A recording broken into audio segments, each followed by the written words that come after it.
kecil Oradour-sur-Glane di bagian barat tengah Perancis memang sangat mengerikan.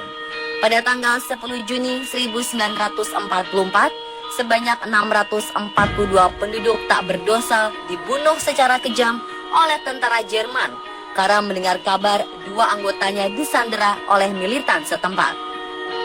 Dari ratusan korban, selain Hebras, diketahui seorang perempuan berusia 47 tahun selamat karena bersembunyi di balik altar lalu melarikan diri melalui jendela yang terbuka saat gereja terbakar. Dia sempat ditembak, namun berhasil melesat kabur bersembunyi di kebun dan diselamatkan pada hari berikutnya. Beberapa hari berlalu, orang-orang yang selamat diizinkan untuk mengubur korban pembantaian ini di pemakaman terdekat. Sang pemimpin pasukan Jerman, Adolf Dickmann, mengatakan bahwa peristiwa tersebut adalah akibat dari disanderanya dua anggota pasukan Jerman di wilayah Oradour-sur-Glane. Belum sempat diadili, Dickmann dan beberapa pasukan Jerman terbunuh dalam pertempuran di Normandia, menyisakan 20 orang yang selamat dan dinyatakan bersalah dengan hukuman penjara 5 tahun. Semenjak kejadian berdarah itu, kota ini pun sepi tak berpenghuni. Masih terlihat dengan jelas puing-puing bangunan saksi sejarah kelam kota Oradour-sur-Glane. Mulai dari rumah-rumah penduduk, rongsokan mobil-mobil, pertokoan, hingga jam tangan yang jarumnya berhenti pada saat pemilik mereka dibakar hidup-hidup. Puing-puing gereja tempat ratusan wanita dan anak-anak dibakar hidup-hidup pun masih ada.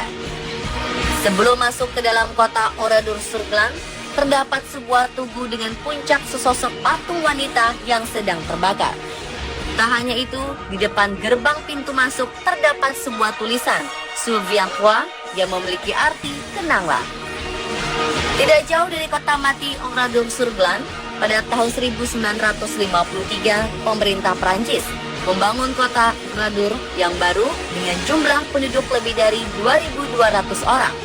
Bangunan yang dibangun pun hampir mirip seperti Oradour-sur-Glane, dan disinilah para wisatawan dapat menginap.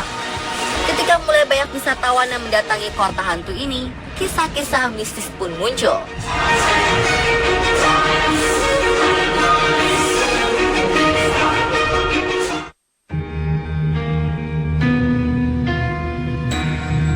Menjadi kota yang sudah kosong dengan cerita menyeramkan, Oradour-sur-Glane tak lepas dari misteri. Konon, hampir setiap sudut kota dihuni oleh para hantu yang dipercaya adalah para korban dari aksi kekejaman di masa lalu. Menurut pengakuan para wisatawan saat mereka berkunjung di kota ini, sering melihat sosok hantu misterius berupa bayangan-bayangan hampir di setiap sudut kota yang membuat mereka merinding.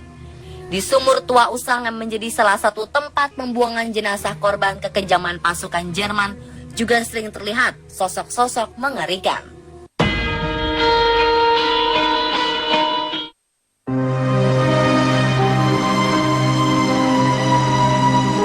Ke lokasi bekas pembunuhan, selain muncul bayangan sosok-sosok misterius, di sini sering juga tercium aroma tidak enak. Orang-orang yang lewat daerah ini, khususnya para wisatawan, seperti sudah tidak asing lagi dengan bau hangus dan amisnya darah, terutama di tempat-tempat terjadinya pembantaian, seperti di beberapa lumbung padi dan gereja.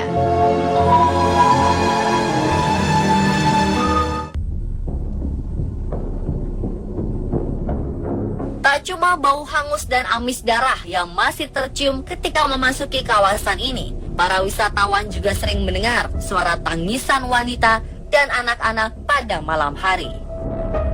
Mereka kemudian mempercayai bahwa itu adalah suara tangisan korban kekejaman pasukan Jerman yang masih berada di sana.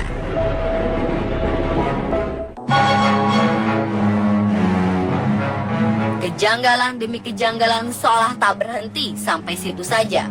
Pasalnya di salah satu bagian kota sering terlihat setumpuk daging yang melayang-layang. Tumpukan itu disebut-sebut salah satu bagian tubuh dari para korban.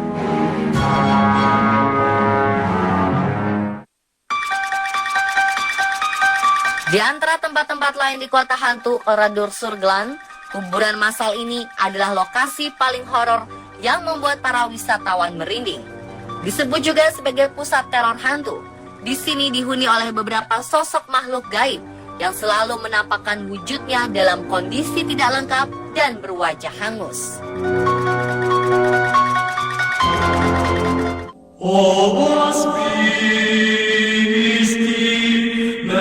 Pada tahun 2014 silam, pemerintah Jerman menahan bekas anggota tentara Nazi yang berusia 88 tahun terkait dengan kasus pembantaian di kota Oradour-sur-Glane yang terjadi pada tanggal 10 Juni 1944. Werner didakwa menembak 25 orang, membantu memblokade serta membakar sebuah gereja yang di dalamnya terdapat puluhan perempuan dan anak dibakar hidup-hidup.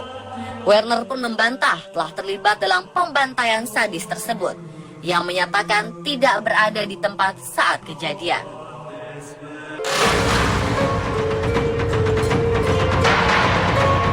Dan pemirsa, itulah akhir cerita dari kota hantu Oradour-sur-Glane di Prancis.